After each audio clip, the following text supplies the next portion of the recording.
Minutemen, we're gonna stand for our country. We'll fight till the end.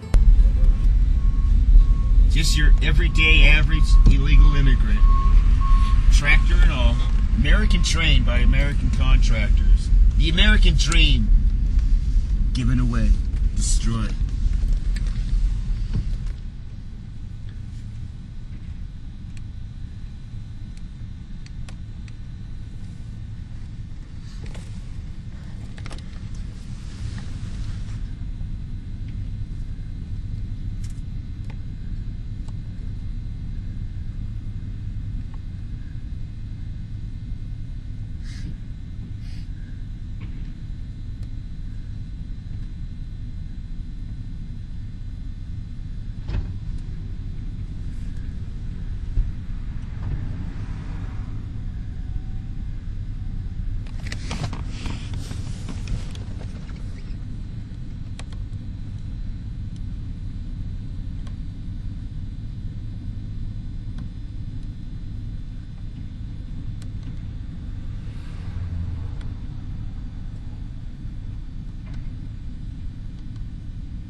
Shit.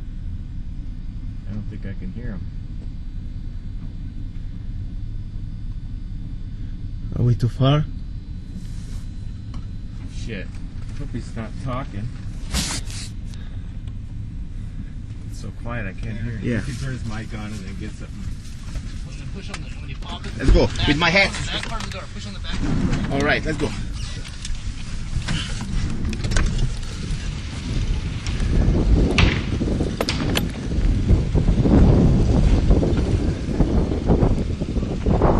That's can you hear me?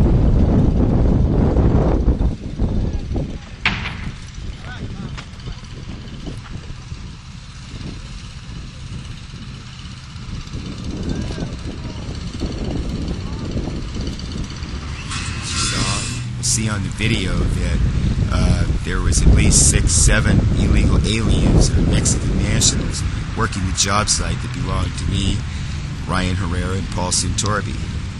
I have now shown you the proof on video that we were replaced by the white contractor in favor of Mexican framers, Mexican workers, Mexican surgeons. In October of 1967, I left high school and volunteered for the United States Army. I completed basic training, infantry training, advanced infantry training, and went to jump school. This photograph here, I'm actually 18 and a half years old, thereabouts. We had just returned from the riots in Washington, D.C. when Martin Luther King was assassinated. This is at Fort Bragg, North Carolina, on the runway at Pope Airfield. What you see is the 82nd Airborne, of which I am a member, about ready to make a practice combat jump. Okay, want to go to the next photo? Go. What you see here is a photograph of me when I was in the jungles of Vietnam fighting for our democracy, fighting for America, the American birthright. That's actually me at about 19 years old in the Onlo jungles, in the Onlo Valley. Here's another photograph. I'm still only 19. This is out in the valleys there in Bong Song. I was a member of Delta Company, 1st Battalion, 173rd Airborne, out of LZ Uplift. When I returned to America, this is how I felt about America. This is just a typical Memorial Day. That's me, and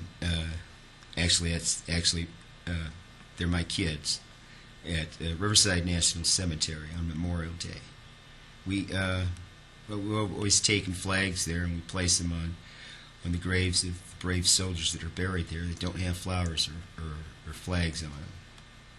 But this is how I spend my Memorial Day. Okay. My name is Paul Santorbi. I work for Raymond Herrera as his apprentice. I've been trying to learn this trade for a year now, and it seems that every time we go out to a job site, we lose our jobs due to illegal immigrants who work for cheaper wages, and I feel that that's greatly unfair to me as an American, being born in this country, my birthright, that I can't even learn a trade. Give you a little insight as to what occurs when we have amnesty guest work programs. Allow me to give you a little miniature bio of an American family, your average American family. Since 1980, when the great communicator Ronald Reagan first granted amnesty in large numbers, my phone used to ring off the hook. I'd have 3 to 4 jobs a day if I wanted. In 1980, when Ronald Reagan broke the union for the air controllers, he also broke the unions of many other trades, and this was the beginning of the end for the American worker. My phone no longer rang. What happened was, since 1980, I have been left homeless with my children 15 times.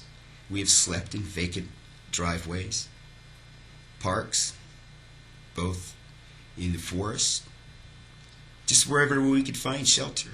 We've had no Christmas, and it continues today. In fact, today as I speak with you, I have not had gas, water, or light in my house since May. That's why I was out on that job site.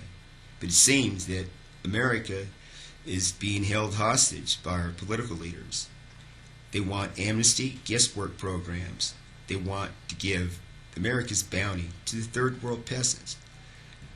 I have now been informed by Rob Sanchez and Cherie out in Indiana, the white-collar sector is no better.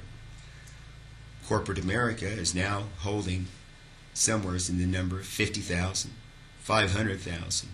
Numbers aren't important. Work visas that are granted to them by our government. These visas should go to people that want to immigrate here, not to corporations that want to import cheap labor.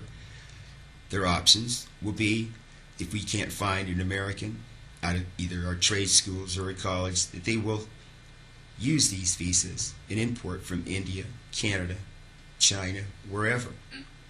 When it comes to guest work amnesty programs, rest assured, America, that our great Senator Ted Kennedy out of Hyannisport is now saying that no immigrant visa will be issued to a person who is likely to become a public charge. The bill will not flood our cities with immigrants. It will not upset the ethnic mix